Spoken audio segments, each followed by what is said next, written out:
3 months later. Abala si Aya sa kanyang shop ng araw na yun. Nagsabay-sabay ang kanyang mga customer, kahit ang kanyang mga staff ay hindi na rin magkandatuto sa kabi-kabilang customer. Kaya sa halip na manatili lamang sa kanyang opisina, ay tumulong na lamang siya sa pag-istima sa mga ito. Halos hindi siya nakakaramdam ng pagod habang abala sa kanyang mga ginagawa. Nang makahanap ng sandaling pagkakataon ay kaagad siyang bumalik sa opisina upang sandaling mag-refresh. Habang naglalakad ay bigla na lamang siyang nakaramdam ng matinding hilot, muntik na siyang matumba sa sahig. Mabuti na lamang at kaagad siyang nakahanap ng kanyang makakapitan. Sandali muna niyang pinalipas ang nararamdaman bago muling pinagpatuloy ang paglalakad. Inakala niya na muling bubuti ang kanyang pakaramdam, ilang sandali lang. Subalit, mas lalong hindi siya nakabalik sa kanyang ginagawa matapos ang patuloy na pagsama ng pakaramdam. Minabuti na lamang niyang ipahinga ang sarili. Maaga pa lamang inagpasya na siyang lumabas sa kanyang shop para dumiretso sa ospital at magpa-check up. Hindi rin kasi siya komportable kapag may hindi magandang pakaramdam. Hindi siya sanay na ginugupo ng kahit na anong sama ng katawan, lalo na sa klase ng kanyang mga ginagawa. Kailangan niyang manatiling malakas ang katawan palagi at hindi lalampa-lampa. Dumiretso siya sa klinik ni Dr. Marie. Customer na siya nito dahil dito siya palaging nagpapa-check up na status ng kanyang kalusugan. Good afternoon, Doktora. Nakangiting bati niya rito. May kaharap itong isang pasyente na tila panghuli na sa kliyente nito. Nakangiting bumati ito sa kanya na makita siya. Good afternoon too. Bakit hapon kaya ngayon bumisita? Hindi ba dati tuwing umaga ka nagpapaschedule? Maupo ka muna dyan at tatapusin ko lang muna siya. Anito na itinuloy ang pag-istima sa pasyente nito. Busy ako sa shop the whole day, kaya hinapon na tuloy akong nakabisita. Saka urgent lang din ito. Ani at lumapit sa supang, nasa gawing gilid at naupo. Hinintay niyang matapos muna ito bago siya muling tumayo at lumapit sa harapan ng mesa nito at doon naupo. So, ano bang sa atin? Halos ilang buwan ka rin yatang hindi bumisita dito. Oo nga, Doktora. Anyway, medyo hindi ko kasi gustong nararamdaman ko kanina. Alam niyo naman kung gaano ako ka-concern pagdating sa health ko, kaya napabisita agad ako dito. Bakit? May problema ba? Tanong ng doktor at mataman siyang pinagmasdan. Mukhang ang laki yata na binagsak ng katawan mo. Parang nangayayat ka ata. Don't tell me na nagdadayat ka. Tukso pa nito sa kanya. Naku, Doktora naman, hindi na kailangan yun. Sa liit ng katawan ko magdadayat pa? Baka mamaya niya sa sementeryo ako pulutin kasi wala nang kalaman-laman at sustansya sa katawan. Pabirong sagot niyang kinatawan nilang dalawa. O paano? Bakit ka ba kasi biglang nag-worry? Bigla kasing sumama ang pakaramdam ko kanina, yung tipong sobrang hilong-hilo na kulang na lang bumagsak yung katawan ko. Sa tingin ko naman hindi ako anemic na tao. Baka nagpupuyat ka lately or nagpapagod ng husto. Hindi rin naman po, Doktora. Akin na nga, i-check natin ang blood pressure mo. Inabot nitong kanyang braso at sinimulang i-check up ang BP niya. Normal naman. Pwede bang sabihin mo yung iba pang nararamdaman mo? Kaninang umaga pagbangon ko, sumama rin na pakaramdam ko. Saka yung parang naduduwal ako. Kumulot ang noo ng Doktora. Tell me, kailan pa huling dinatnan ng dalaw mo? Biglang natigilan si Aya na hindi malaman ang isasagot. Ngayon niya lang na-realize na hindi na nga pala siya dinadatnan ilang buwan na. Sa mga sinasabi mo kasi, sintomas siya ng isang nagdadalang tao. Kailan ba ang huling dinatnan? Actually, Doktora, yun na nga eh. Ilang buwan na pala akong hindi dinadatnan at ngayon ko lang ulit na-realize yun. Aniyang naihilamos ang palad sa kanyang muka. Nakita ng doktor ang kanyang ekspresyon na tila nalilito kaya napailing ito. Kailangan nating makasiguro kung tamang hinala kung buntis ka.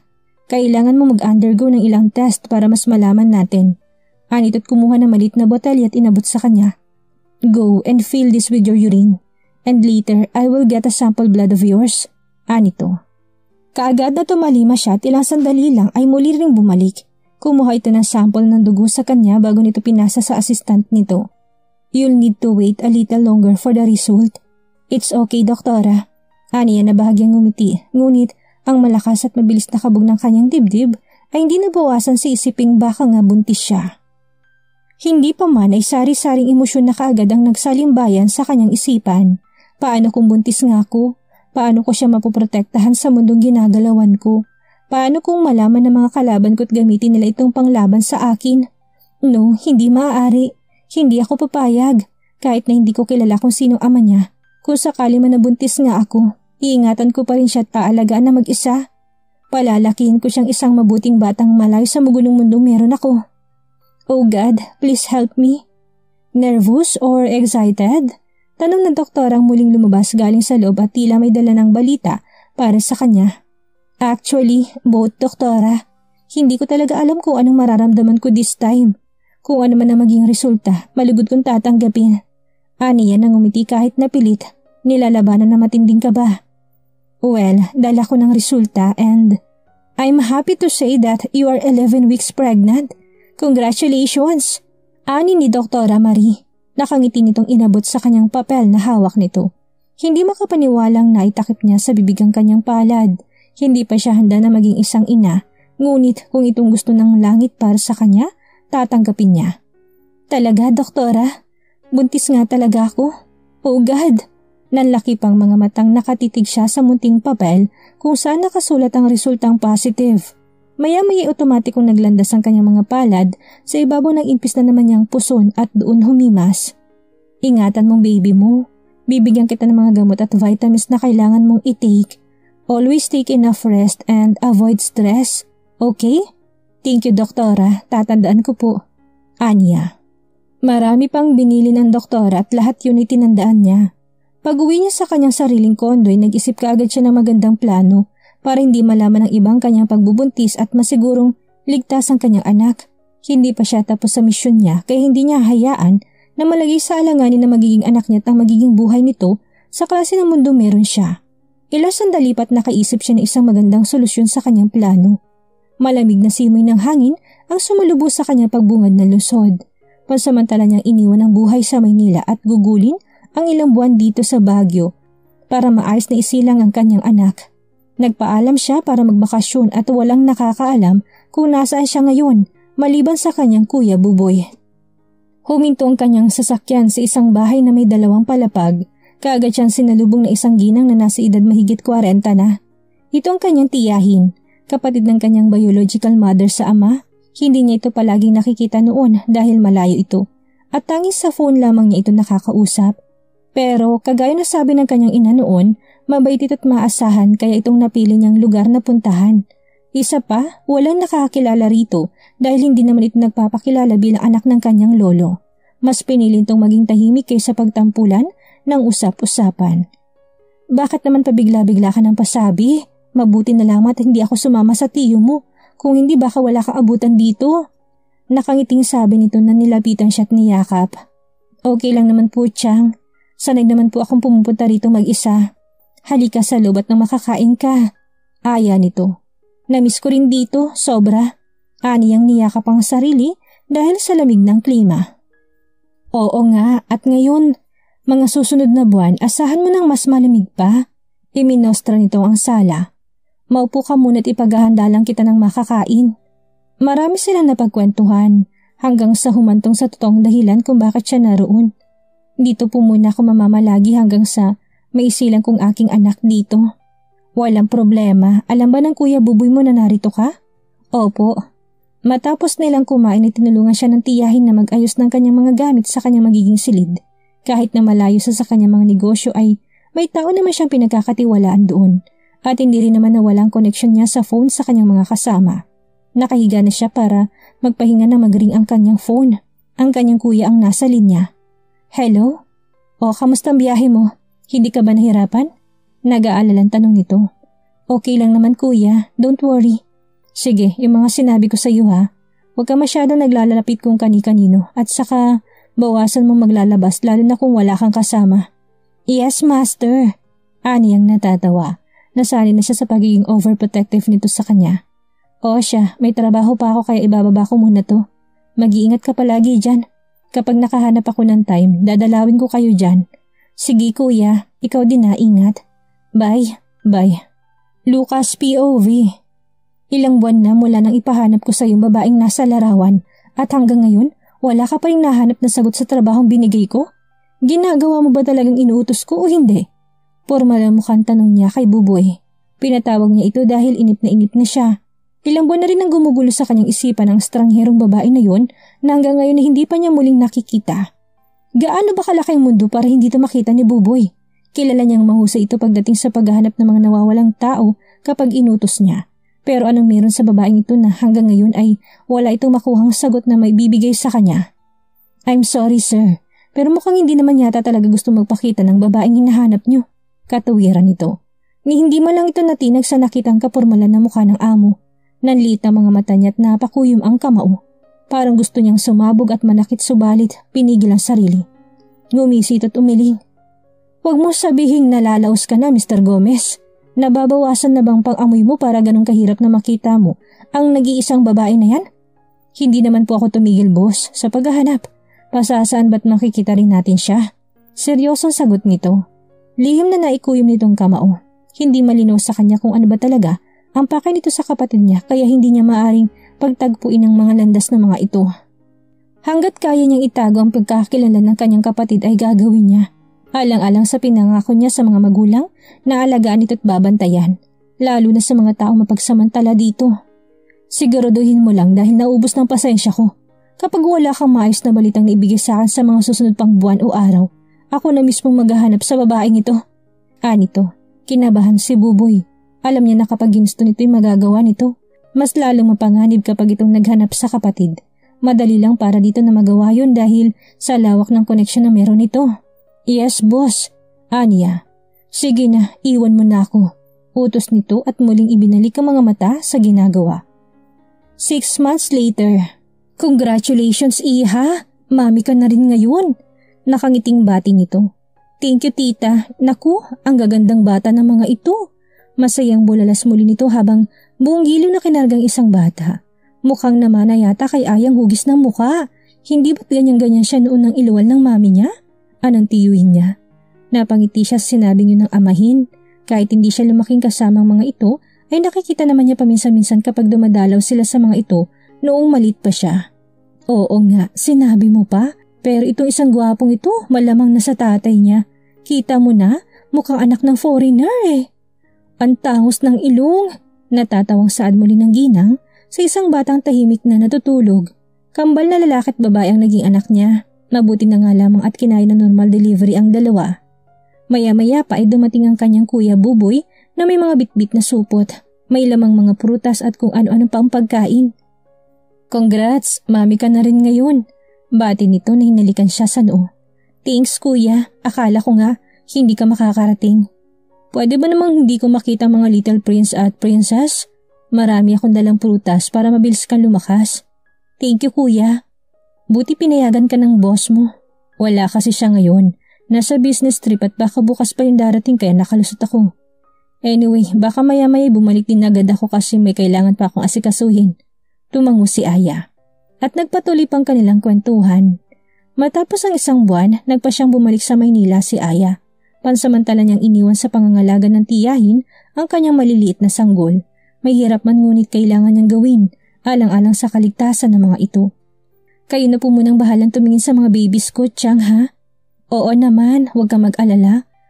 Palagi mo rin naman silang tatawagan kaya kahit papaano, hindi ka gaano mahihirapan. Ipanatag mong loob mo, aalagaan namin sila ng maayos. Ang isipin mong trabaho mo. Thank you, Chang. Nilapitan niyang dalawang natutulog na sanggol at sandaling binuhat. Niyakap niya tinalikan ng mga ito bago tuluyang nagpaalam para umalis muli. I love you my babies. Ani at ilang beses na hinalikan ng mga ito. Mag-iingat ka palagi ha. Paalala ng kanyang tiyahin. Kayo na po munang bahala sa kanila, Anya. Tumango ito na nakangiti at niyakap siya sa katinapik sa balikat. Ikaw ang mas lalong mag-ingat para sa mga anak mo. Matapos ang ilang emosyonal na sandali kaagad din siyang umalis. Mabigat sa kanyang dibdib na iwanan ng mga sanggol ay kailangan niya munang gawin hanggat hindi pa tuluyang nagiging tahimik ang mundo niya. Mas gugustuhin niyang malayo muna sa mga ito kaysa malagay sa alanganin ang mga buhay ng mga ito. Year later. Kasalukuyang nasa loob ng bangko si Aya. Maraming customer na nakapila ng araw na yon. Kahit isa siyang VIP at mauna sa mga ito ay hindi niya ginawa. Alam niyang hirap na dinaranas ng mga pumipila kaya dapat lang na maghintay rin siya sa pila niya. Matyagang naghintay siya sa isang sopa doon. Meron siyang bagong business na ila-launch kaya mangangailangan siya ng malaking pondo at yun ang sinadya niya ngayon para personal na ayusin at mapondohan. Personal niyang kailangan na makausap ang direktor ng bangko. Nang malapit na siya sa kanyang pila nang matuon ang pansin niya sa 3 lalaking pumasok. Matapos yun ay may tumawag sa guard ng bangko at sandali itong pinalabas. Kasunod ang mabilis na pagsara sa pintuan ng bangko. Masamang naramdaman ni Aya, subalit nanatiling kalmado at lihim na pinagmamasdan ng 3 lalaki. Pumwestong isang malapit sa mismong cashier habang isa pa'y nakiupo kasamang mga tao sa loob at ang isa'y pumwesto sa mismong kasasarang entrance. Nagsimulang magpanik ang ibang naroon sa loob. Nasa mga mata ng mga itong takot habang pinagmamasdan ang mga kilos ng mga lalaki. Hold up to! Kung ayaw niyo masaktan, mas mabuting ibigay niyo na lang ng maayos sa mga hinihingi namin. Sabi ng isa na tila leader ng mga ito. Isa-isang kinuha ang lahat ng mga gamit ng mga taong nasa loob. Cellphone, pera, alahas at kung ano-ano pang mapapakinabangan. Kampante si Aya habang palihim na tinitingnan ang mga ito. Maya-maya pa'y lumapit sa kanyang pinaka-leader at pilit na kinukuha ang kanyang dalang purse. Tila baliwalang inabot niyang gamit niya dito, ngunit bago pa man ito mahawakan yun ay mabilis ang kanyang mga kamay na hiniklas ito at pinilipit ito patalikod. Wala siyang pakialam sa laki ng katawan nito. Pinilit niyang ipitin ang ulo habang nakasaka lang isa niyang braso sa leeg nito kaya hindi ito makaalis. Mabilis din niyang inagaw ang hawak nitong baril at tinutok mismo sa ulo ng kanyang hawak na lalaki. Mukhang maganda yatang iputok ito dito ah. Ano sa tingin mo? Pabulong na anas ni Aya sa lalaki. Huwag, baka makalabit mo yan. Talagang sasabog ang bungo mo kapag hindi niyo nilubayan ang ginagawa niyo. Hala, utusan mo mga alipores mo at ibalik lahat ng mga kinuha niyo. Kung hindi ka ang una sasabog. Utos niya na mas lalo pang diniinan ng pagkakasakal dito. Oo, narinig niyo ba yun? Ibalik niyo na yung ibaba ng mga baril. Mabilis na utos nito. Pero boss, ano pero? Gawin niyo sinasabi ko! Galit na sabi nito. Walang nagawang mga kasama nito kung hindi sumunod. Sinanyasan ni Aya ang clerk na tumawag ng pulis na agad nitong ginawa. Matapos ay sinanyasan ng ibang kasamang lalaki na pumunta sa gitna at pinababa ang mga baril palayo sa mga ito. Maya may sinipa ni Aya ang lalaking hawak sa likuran ng paa nito dahilan para mapaluhod ito. Kinuha niya isang necktie ng isa sa mga naroon at ginawang panali sa lalaki. Hindi nagtagal at dumating ang mga pulis na may kasama pang media. Ma'am, maaari po bang makahingi na kaunting statement bilang paglilinaw lang sa nangyari? Sabi ng isang reporter kay Aya, tinutok pa sa kanya ang kamera. You can ask them. Ani Aya sabay turo sa ibang taong naroon at tumalis palayo. Pero ma'am, habol ng reporter ngunit hindi na niya pinansin pa. Dismayadong umarap sa ibang taong reporter na hindi talaga niya ito pinansin. Lucas POV. Kasalukuyang kadarating niya galing sa isang business meeting. Pakiramdam niya ay wala siyang gana kahit pa maayos niyang na-close ang deal kanina. Natunang kanyang pansin sa kanyang mesa na marami pa ring tambak na papelas na naghihintay sa kanya. Lumapit siya sa sopat na upong pasandal. Maya may inabot ang remote at binuksan ng TV. Subalit hindi niya inaasahan na nakita ang mukha ng babaeng matagal nang gumugulo sa kanyang alaala. It's her! Bulalas niya nakatitig sa TV screen. What? Bulalas na kapapasok na si Buboy. Nagtataka pa siyang nagsasalita ang among mag-isa habang nakatitig sa screen ng TV. It's her! I saw her! Hindi makapaniwalang sabi niya. Lumapit si Buboy upang tingnan ang TV screen at natulala matapos makilala ang babaeng pilit gustong kunan ng interview ng isang reporter. Si Aya. I need to go. Please cancel my appointment this afternoon. Oo, where do you go? Habol ni Buboy bagaman at malakas ang kutob niya na pupuntahan itong lugar kung nasaan naroon si Aya. I'm going to find her. Anito at dire-diretsong lumabas sa opisina nito. Natarantang napasunod si Buboy dito. I'll go with you, sir. No need, I can manage. Sabi nito, hindi tuloy malaman ni Buboy ang gagawin. Mabilis niyang nilabas ang phone at kagad dinayal si Aya. Nakailang dial na siya ngunit hindi naman ito sumasagot. Kaya wala siyang nagawa kundi sumunod sa lugar kung saan nagkaroon ng hold-upan. Subalit, bigong makita ni Lucas ang babae doon. Wala rin ito sa paligid. 1 week later. Dumalo sa isang gaganaping auction si Lucas.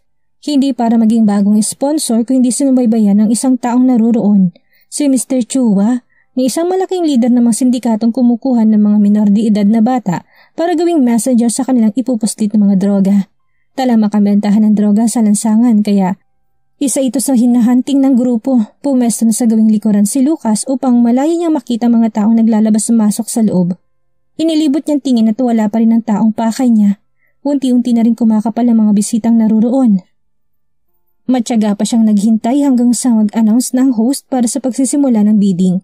Saka lamang niya napansin ang lalaking nasa middle age na habang papasok at may mga kasamang alalay. Mataba at maliit na lalaki ito na may malaking tiyan.